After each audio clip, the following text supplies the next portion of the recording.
பஜாய்க்கு மன்னூர் இப்ப முடிவா என்னடா சொல்றாரு, எங்கடா போறாங்கிறாரு? அவர் எங்கேயோ வேதிக்கு போறாருங்க. வாயில நல்ல வார்த்தை வராதா? அவர் எங்கேயோ சண்டைக்கு போறாராம். சண்டைக்கு போறேன்னு சொல்றாரு. ஆமா. வண்டிக்கு சென்றவர்களும், ஆமா, கெண்டிக்கு சென்றவர்களும், சண்டைக்கு சென்றவர்களும், ஆமா, வீடு வந்தாதான் நிலைமை. வீடு வந்தாதான் நிலைமை. அவரு போற வழியில அவர் உயிருக்கு ஏதாவது ஒரு ஆபத்தா ஆகி போயிட்டா, சின்ன வயசுல நான் தாண்டா தாலி வந்து போயிட்டு தாலி எந்த பிரச்சனை நான் இருக்க, நான் பாத்துக்கிறேன். நீ எதுக்குடா இல்ல நீ நின்னு தூங்கு உக்காந்து தூங்கு, நீ எதுக்குடா எனக்கு? நீ விட்டு பாரு. அதனால நான் சண்டைக்கு செல்லக்கூடாதுங்கிற முடிவுல நான் தடுத்து கொண்டு அடி பாண்டவர் மீதினில் பச்சமாய் பேசுறாய், ஆண்டவர் மீதினில் பச்சமாய் பேசுறாய்.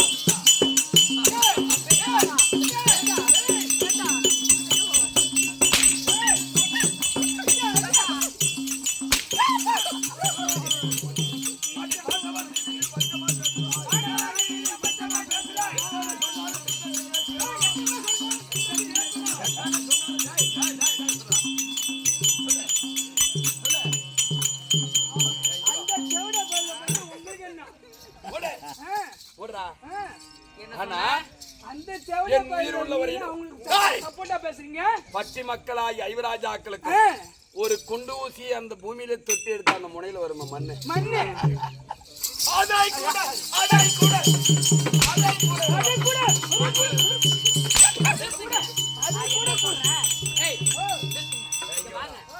என்ன சொல்றேன், ஒருவர் பிறந்தார், இருந்தார், இறந்தார், யாரும் எதையும் எடுத்து செல்ல முடியாது. அதனால பாண்டவர்கள் உங்களுக்கு தம்பி தானே, உங்களுடைய பங்காளிகள் தானே, அவர்களுக்கு சிறிது நாடு கொடுத்தால் தான் என்ன சுவாமி, நீங்கள் மண்ணை தானே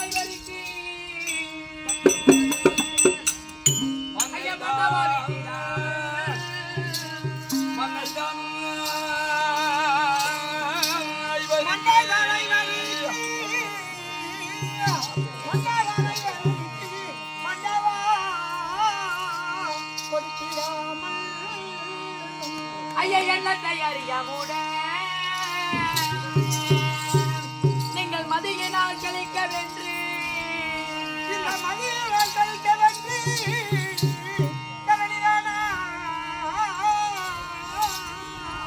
உங்கள் எண்ணத்தின்படி நடந்தால்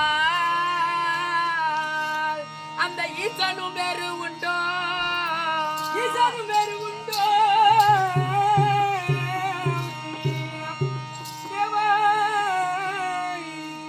தின்னத்தான் மண்விடாத சேதியும் அறிகளாச்சே. சுவாமி, ஐவராஜாக்களுக்கும் நாடு கொடுத்தால் தான் என்ன, நம்மிடம் இருப்பது 86,000 வீதி, ஒரு வீதிக்கு 86,000 வீடு. நாமளா எடுத்துட்டு போறோம், போகும்போது எடுத்துட்டா போறோம், அவர்களுக்கு நாடுகள் கொடுத்தால் தான் என்ன.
ஐவராஜாக்கள் உனக்கு என்ன வேணும்?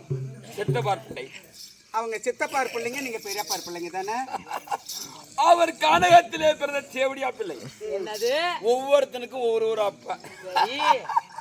சரிங்க. ஐவராஜாக்கள் நீங்க சித்தப்பார் பிள்ளைங்க, பெரியப்பார் பிள்ளைங்க தானே? உண்மை.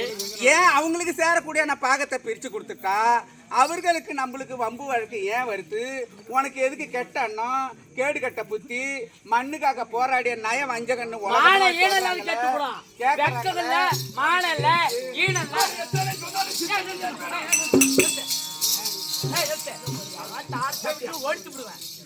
ஐவராஜாக்களும் கானகத்துல ஒவ்வொரு ஐவராஜாக்களுக்கும் ஒரு அப்பான்னு சொன்னீங்க. அப்ப நீங்க வாழ்வுக்கு யமனுக்கு அஸ்வினி தேவனுக்கு நீங்க மட்டும் எப்படி பிறந்தீங்க? எப்படி பிறந்தீங்கன்னு வச்சுக்க திருச்சி சின்னமோள பெரியமோள இவங்க அப்பனுக்கே நீ உறுதியா பிறந்தீங்க. அம்மா ஒப்பனுக்கு இளவரசர். உங்க அப்பா உங்க அம்மாவுக்கு தான் முதல்ல தாலி கட்டினாளா? எப்படி தெரியுமா? அட அட்டைக்காடா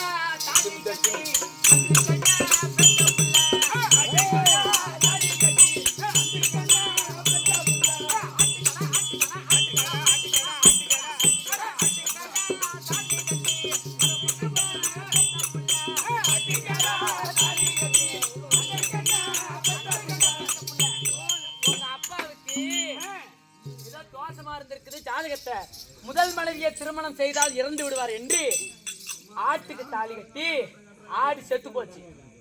இரண்டாவதா உங்க அம்மாவுக்கு தாலி கட்டினாரு. அது சரியாக்கா? பாக்குறான்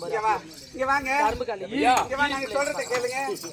மாண்டவர்கள் வந்து பல ஜாதிக்கு பிறந்தாங்கன்னு சொல்றீங்களே, பல ஜாதி. உங்க அம்மா ஒப்பனுக்கே உறுதியா நீங்க பிறந்தீங்களா? நானு அடைச்ச உங்க பரம்பரை ஓக்கியமெல்லாம் என் கொசவத்துல வச்சிருக்கிறேன். நான் அந்த குடும்பத்துல மண் எடுக்க வந்தவளுக்கு எனக்கு தெரியாது. அதனால நான் இந்த வீட்டுக்கு முதல்ல வந்த மருமக எனக்கு தெரியாத விஷயம் எதுவும் கிடையாது.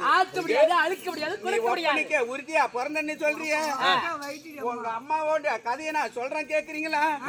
உங்க அம்மா இருக்கிறாங்களா, உன்னை பெத்த தாய் இருக்கிறாங்களா? காந்தாடி